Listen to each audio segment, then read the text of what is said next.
Good afternoon. So how many are a little bit familiar with what I teach or what I do or whatever? And how many are just here because I'm the next speaker? Okay. And how many are here because of some kind of morbid curiosity of whatever there might be a train wreck or something? Okay. So I want to start with, I need you all to stand up.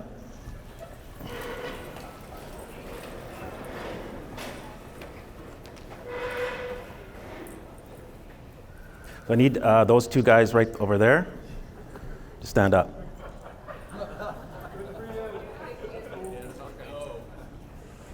If you don't stand up, I'll have to ask you to leave.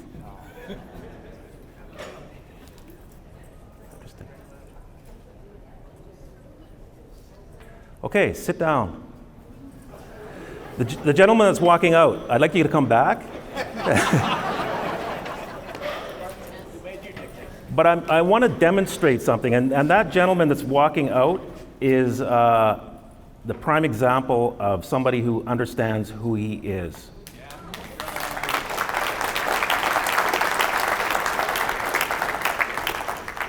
The rest of you stood up, and the reason why, and I want you to think about what happened to you, because you all had a different experience with that, but the catalyst of what made you all stand up was because I'm standing on this stage and I have a microphone.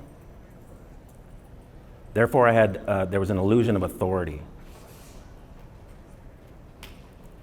Now, some of you stood up just because I said so, and then others of you stood up because others stood up. Then the two gentlemen over there, I called them out. One of them stood up because now he's called out. The other guy, he refused, and I threatened him to be removed. Now, that wasn't real. He actually got up and left on his own accord. That's the difference between who understands who they are and who's just kind of following something. So I want you to be self-aware of what happened to you in that little demonstration. This is for you so you can understand who you are and possibly who you are not or who you think you are. So I'm going to just give you a little bit of who I am. I'm just a normal guy, and I went through an extraordinary experience. So this thing's called the Red Pill. And in the movie, most of you are probably familiar with it, Neo took the red pill and then he was on the ship. So they got him out of the Matrix. And that's what is synonymous with truth. The red pill is the truth. But after they rehabilitated him, he actually went through another process of a higher truth. He couldn't do it. So we're all in some kind of stage like that, and there's going to be more truth. And some of it will be hard to assimilate. So I want you to be aware of that. I want you to be self-aware. There was a famous man who once said, "You will know the truth, and the truth will set you free." Now, some of you know who that is right away, and others of you don't, and that's okay. But this man had said a lot of things, and they were very simple, but there was a lot of profound meaning if you thought about what he said, like if you actually sort of meditated on it. So I want you to think about that as you go through life, but I'll just sort of give you a little rundown. So number one, it was a statement. It wasn't if you find the truth will set you free. Another part of it was the set you free, which means you're not free. And you may not know that, because we don't even know what freedom is. We have no point of view. So I'll just give you what happened to me, a short run of it. I don't have enough time to explain everything, but I ended up, I was just a normal guy, played a little bit of sports, I played music, had a mortgage, had 5 kids, married, went to church, Pretty normal, just working guy. Well, I ended up in a divorce. And it was shocking for me, but I went on a website, and what it said was, if you're on this site, this is what just happened to you. And then there was a list of stuff. Certain TV programs were watched, your wife was a certain age, certain magazines, she started exercising, like it was eerie. That was my first introduction to there's something going on. And so, that was the beginning. So through the process of a divorce, the first thing you do, because we were told to, is you get a lawyer, right? So that's what you do, you go and get a lawyer, and then you go to this place called the court where there's supposed to be this justice. That was my impression. When I got in there, it wasn't like that. There was something else going on, and I couldn't put my finger on it, but there was definitely something, there was another agenda going on in there. I know what it is now, but at the time I didn't. I was expecting, they're going to listen to people, but they weren't listening to me, and they weren't listening to my wife at the time. And they just wanted to get through this process because there was something else. You could just feel there's something else we need to do, and we need to get you through this so that we can carry on with what we're doing. So long story short, I ended up in what's called the child support thing. And so there was hearings, and I was summoned to a court. So this is the first time I'm really having to appear. And by this time I'm starting to search a little bit because of what I saw on this website, that there's something going on. And so I ended up in there, and I went to one of the first sort of gurus, and some of you may know who he is, but I won't mention it. And what happened was, he represented me on my first appearance, got arrested in the courtroom, and it caused a large kerfuffle. Subsequent to that, the judge found out who he was and had to apologize, etc. And again, it was just kind of cut to the chase. Within a couple of days, I had what you would know as a SWAT team at my house. This is over child support. So they can get quite aggressive. My brother happened to be at my house. He didn't visit very often. He happened to be there that night, and they mistook him for me and almost beat him to death. It took him 7 years. They gave him a big settlement, but it took him 7 years to fight this because the police just kind of protected themselves. So again, just sort of moving through my story, I ended up learning more from different people, and I tried everything. Like I tried, the capitalized name. I'm not the name. I'm a flesh and blood. I'm a sovereign. I tried all that stuff. None of it worked. I just kept getting arrested. And spending time in jail, being pulled over, et cetera, et cetera, et cetera. But a couple of things happened, and a couple of judges, because I was starting to ask questions about what's going on in here, I got encouraged, actually. One judge in particular said, "You seem sophisticated, Mr. Washington, keep going." And I didn't know that I was going anywhere, right?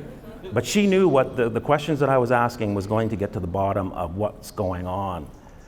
And sure enough, now I can see, in hindsight, I can see it. But at the time, I didn't know what that even meant. A couple other things happened. Once I started learning started reading Acts and everything, and I got quite good at it. I would spend a lot of time. I was working during the day, and I would stay up till 2 and 3 in the morning, just reading Acts and reading Acts and reading Acts and deciphering them and reading them backwards and looking up all the words. I studied and I studied like a lawyer. And I would come up with cases based on Acts. And the judges would look like, whoa. But they would rule against me. So you could see on the face, yeah, you won. Like, you're correct, you actually have the better argument, but you lose. And this happened over and over and over. And I'm like, well, what's going on? Like, where am I? What's happened here? So I ended up going to a seminar on commerce. And while I was in that commerce, so this is, this is a couple of years of going to court at least once a month and arguing with these people. And I got epiphany after epiphany after epiphany because I had already experienced something, and now I could see why these things were happening.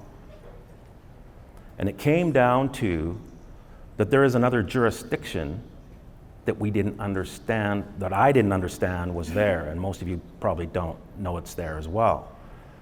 They were operating in a jurisdiction that is kind of hidden.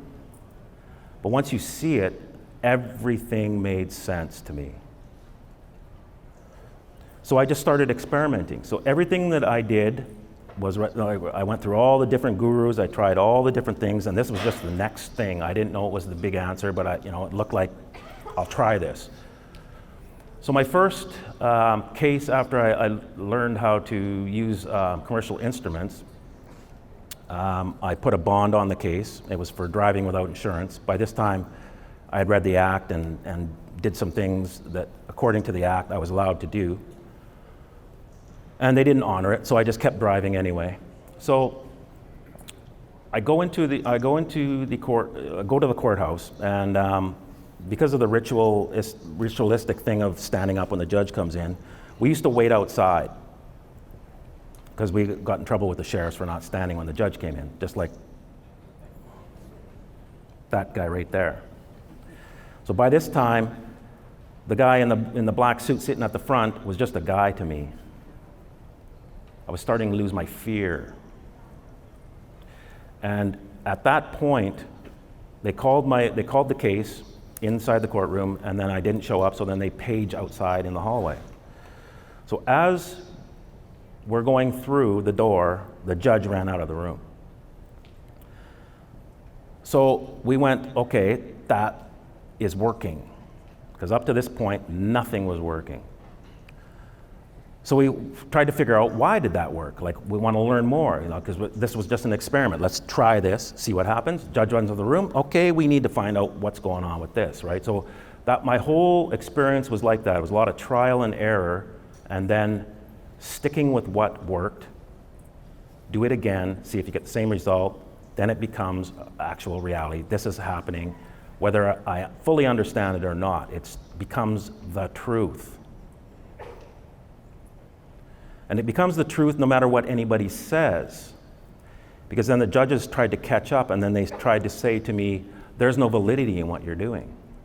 But their body language was usually shaking, like the paper would be rattling. Or the judge wouldn't come in the room. And so they'd have to move it to another court, and then that judge would come in. Yeah, there's no validity to what you're doing. Oh, really? Then why didn't your buddy, who has already been on the case, why isn't he hearing this? So this is my experience. So you understand where I'm coming from. I'm not just a guy in a suit standing on a stage. So that's why I'm giving you that background. Okay. So what I found was that everything is in commerce and everything is contract. Everything is by agreement. So there's 4 elements of a contract. This is all through my research. So this is a simple contract. Contracts can get very complex, but these are the essential elements that make a contract work. The first thing, there has to be an offer. So they've disguised offers. So an offer is like, normally, I want to sell you something, do you want to buy it? And going back to old Lex Mercatoria, in the merchant fairs, that's where international trade started. So an offer can be disguised as, we're going to put a smart meter on your house. And they send it by notice. So notices, you can do an offer by notice, but it is an offer. It's an offer to contract. 5G is an offer. Forced vaccinations is an offer. Voting is an offer. Believing that there is a thing called the government is an offer. Just like I told you to stand up. So part of the what has to happen next is there has to be minds. So the meeting of the minds is where you negotiate all the terms of the contract. There has to be an actual agreement, like you have to have full disclosure. So you can't, say that you want to buy my car and I don't tell you that the transmission doesn't work. Otherwise, the contract is immediately invalid. So you have to have a meeting of the minds. So what they tell you is that your smart meter is going to give you, or 5G is going to give you faster speed on your phone. And do you agree? Then there has to be an unconditional acceptance. So there has to be an agreement. Now, part of ancient commerce is there's a thing called Tacit Agreement. If you didn't say no, you've said yes. And I know it sounds really odd, but that's how it works. And so what's happened to most of us is we have tacitly agreed that there is a thing called the United States of America, Canada, et cetera, et cetera, et cetera. The world didn't come with countries. The countries are actually a fabrication. This is where you have to kind of go a little deeper. Who said there are countries? We have a bird called the Canada goose. It flies south in the winter and it flies back north in the summer. It does not check in at a border. It doesn't even know the border's there. But I'll tell you this, you try and take a goose, dead or alive, in your car across the border, you're going to have armed guards saying you can't do that. Why? Because they said stand up. Or they said sit down. So that's the acceptance. And then you have to have consideration or performance. So you have to have this background in order to understand what's happening. And you have to kind of superimpose this over what's really going on in the world. So what's happening is they are doing military agendas, but they're doing them commercially. You'll notice, even the last thing, it was about a company called Monsanto. It's a commercial entity. It's for profit. The 5G is being put up by things like Verizon and Sprint and et cetera, all commercial. Military in scope, commercial in fact. So you can't deal with them in a military way, you have to deal with them in a commercial way. And this is how they are operating, right here. They're offering and they're using tacit agreement in order to get in a contract to deploy military grade infrastructure. Same thing with the vaccines. So with that in mind, I want to show you something about how the structure works, and that it's about jurisdictions. And so you've heard a lot of talk, or you have ideas about how things are, but I want to show you that what you may think reality is may not be. Might have to go deeper. So on that statement, you will know the truth and it will set you free. In my opinion, the key word is you. Because what kind of truth could there possibly be that sets you free? Because I can give you truth about 5G, or I can give you truth about vaccinations, or I can give you truth about all kinds of things, but did they set you free? It's the truth. So there has to be some kind of deep, profound truth that would set us free. And it has to do with you. And that guy is really close. So I will show you the jurisdictions. There's you. Now you can be plural, or you can be singular. And the statement doesn't say which it is, like that you will be free, like you will know the truth and the truth will set you free. So you have to understand that. And when I demonstrated the stand-up thing, some of you were operating, as I said, because you saw other people doing it. And there is a group mind in this room, and it can't be undone. It just is that way. So those that understand that can put something into the group mind, and the group mind just does what, without thinking about it. That's why I wanted you to think about, why did you stand up? What was the mechanism? Each one of you had a different one. So you is what we have to figure out. That's where the truth is. And you are an American, I'll just leave it at that. And you want to get a job. And you want to work at Walmart. So you go to the manager, and the manager says, I'll pay you X amount of dollars per hour, and you come here and you do tasks as so then there's an agreement. That's going back to that contract thing. So there's an agreement. You show up for hours, he gives you what's called money.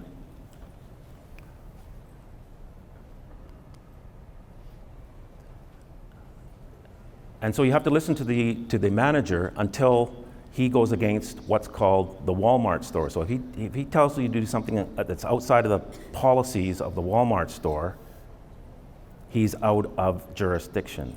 You could up the jurisdiction and tell the Walmart store that one of the managers is doing something away from the policies of Walmart. The Walmart is in Hartford. That's another jurisdiction. It's a corporation. It operates as a city. And you have to understand that you are agreeing with each one of these concentric jurisdictions. So you have an agreement with Walmart and you have an agreement with Hartford. Whether you understand it or not, it's by tacit agreement. Hartford's inside what's called Connecticut. That's a corporation. And it rules Hartford. Hartford rules Walmart. So if Hartford has a bylaw where Walmart can't be open on a Sunday, Walmart can't be open on a Sunday. So do you understand the jurisdictions? The one that's higher dictates what happens below. And at the center is you. So you have an agreement with Connecticut too if you live here. Outside that is the United States of America. It's a corporation. In other words, it has to have your agreement. It has to have a contract with you. And what I will tell you is your what you call an SSN number, in Canada it's an SIN number, that is your merchant number. Because you try and get a job at Walmart without that, won't happen. You try and get a driver's license without it, won't happen. You try and do anything in commerce, it won't happen. That is your merchant number. So they've turned you into a merchant. Therefore, merchant laws apply. So you got to understand that. Outside of this particular jurisdiction is the Republic. And here's where things change, because that's not a corporation. But what they trick you into believing is that the United States of America, the one just below that, is the real United States. And they get you to agree by voting. You know, there's a saying, if you don't vote, you can't complain. That's actually backwards. I don't vote, and I have the right to complain because I didn't vote. I didn't participate. I know this is going to be tough for some of you. So the Republic is still in effect, and there's a lot of people who think it isn't because they try and take the Constitution into the United States of America, the corporation, and say that it applies. But if you took it to your Walmart boss and said, yeah, Sunday, I have the right to pursue the pursuit of happiness, and I think I'll be happier at the beach rather than coming to work, he would look at you like, what are you talking about? So that's what happens in the court. When people bring the Constitution in, the judge looks at you and goes, what are you talking about? And people get confused as to why, but I'll tell, that's why. It doesn't apply in there. It doesn't apply in Walmart. It doesn't apply in any corporation, because that is an agreement, it's a contract. So outside the United States of America is the common law. So the common law actually comes from England and is the foundational law here.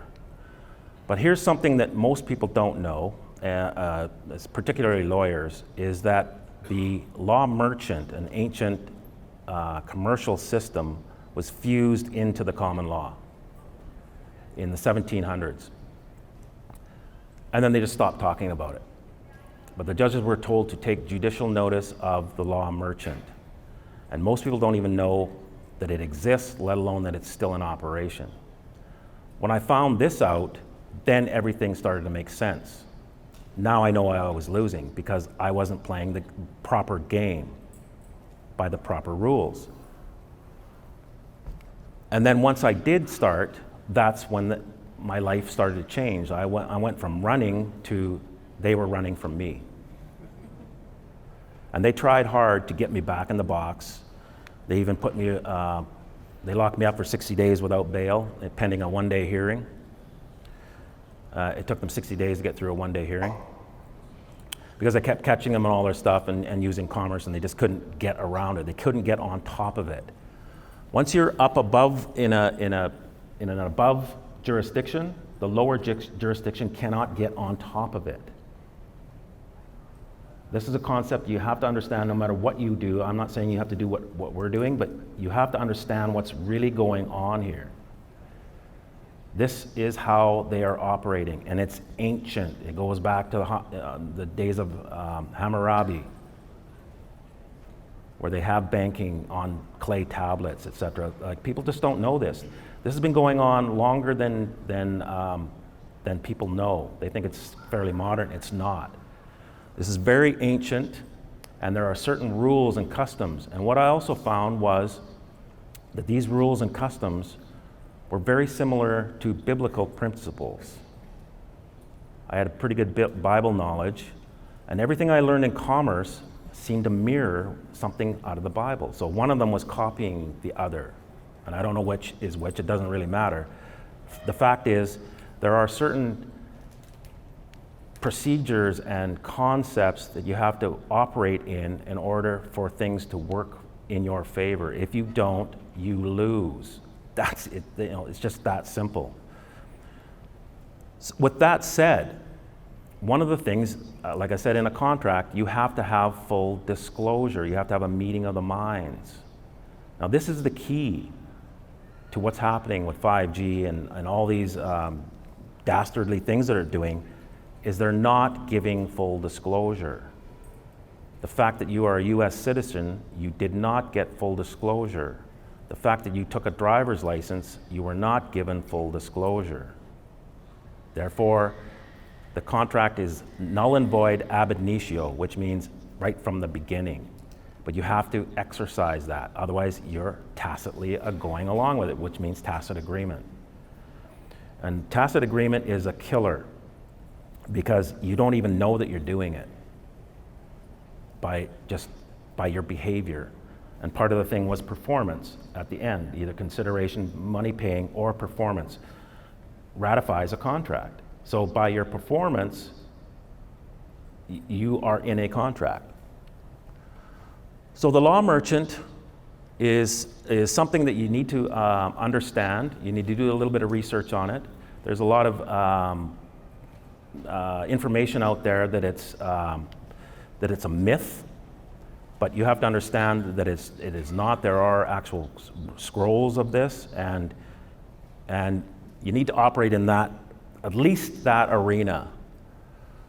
After that, we get into spiritual realms. And that's where the remedy starts to really change for you. You get into these realms, and there's nothing that anything below that can do. And what I found was the Bible itself is a contract, and it's you can see the evidence of it because they take oaths on it. So your president took an oath on the Bible, all the past presidents, the Queen. Therefore, it is a contract, and I behoove you to read the contract because it will give you the remedy, and you can use it to your advantage, especially when they're in breach of contract. And now we're going to do a quick demonstration, just so you understand a little bit about the Bible. Who here does not have an opinion of the Bible? One. Who here does not have an opinion of the Dallas Cowboys? Who here does not have an opinion about the New York Yankees? Okay, how many have read the Bible? Pretty good. So those that have an opinion about the Bible that read it, that's your own opinion. Those that have an opinion about the Bible that didn't read it, it's not your own opinion. You got it from somewhere else. You have to understand that. You have to be honest with yourself and realize that something has been programmed into you. And you'll find that this has happened a lot. So just be honest with yourself. Self-analyze, like in the stand-up thing. Like, why am I doing this? Do I have to obey? Is there real authority there? What's the mechanism? So as these jurisdictions go out, they are actually infinite. So we're getting a little esoteric here. And then you have to start to ask yourself, who could be the judge of something that is infinite as far as jurisdictions? Now you're into the concept of God, however you understand God to be. But what I'll tell you, what the Bible says about God is He is the Alpha and the Omega, the beginning and the end. Infinite. Infinity is like this. The beginning is the end. A toroid is this. So the outside of this is where God is, but He's also at the beginning. And where's the beginning of this? You. So I'll leave you with that. Thank you.